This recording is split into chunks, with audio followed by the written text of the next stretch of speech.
তো hello guys, আসসালামু আলাইকুম। আজকে আমি আপনাদেরকে একটি মাদ্রাসা সম্পর্কে জানাবো। সেটি হলো এই যে টোনা ইসলামিয়া আলিম মাদ্রাসা, যেটি 1985 সালে স্থাপিত হয়। এটি কালিয়া নড়াইল জেলায় অবস্থিত টুনা নামক একটি গ্রামে। এটির গেট ভাঙ্গা।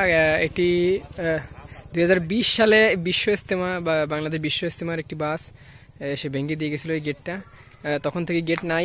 এবার 2024 সালে গেট নতুন নির্মাণের সিদ্ধান্ত নেওয়া হয়েছে।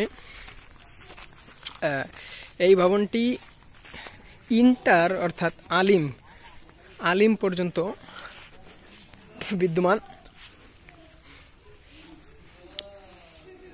এই মাদ্রাসায় দাখিল পর্যন্ত সায়েন্স আছে, ইন্টারে সায়েন্স নাই, আলিমে সায়েন্স নাই মাদ্রাসায়।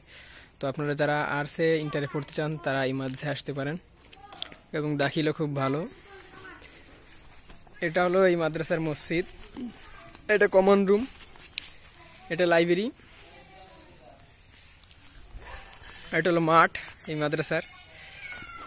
এখানে বাংলাদেশের পূর্ব পাকিস্তানের স্পিকার আব্দুল হাকিম, বাংলাদেশের প্রথম স্পিকারের বাসা, এই যে স্পিকার আব্দুল হাকিমের বাসা রয়েছে।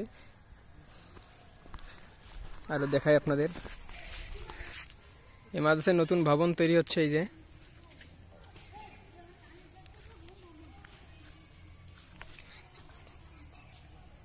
ওইটা হলো এই মাদ্রাসার বোর্ডিং রান্নাঘর, এটা ক্লাসরুম, এবং এটা হলো লজিং থাকে যারা, বোর্ডিং আর কি, এতিমখানা। এই যে এতিমখানার ছাত্ররা এখানে খেলাধুলা করছে।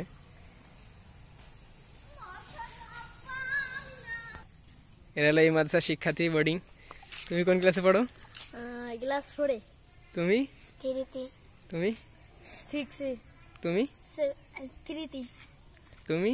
6 এ। তুমি? তো এরা হলো এখন বোর্ডিং এ থাকে আপাতত। আজকে বৃহস্পতিবার, ঠিক আছে, বোর্ডিং এ লোক সংখ্যা খুবই কম।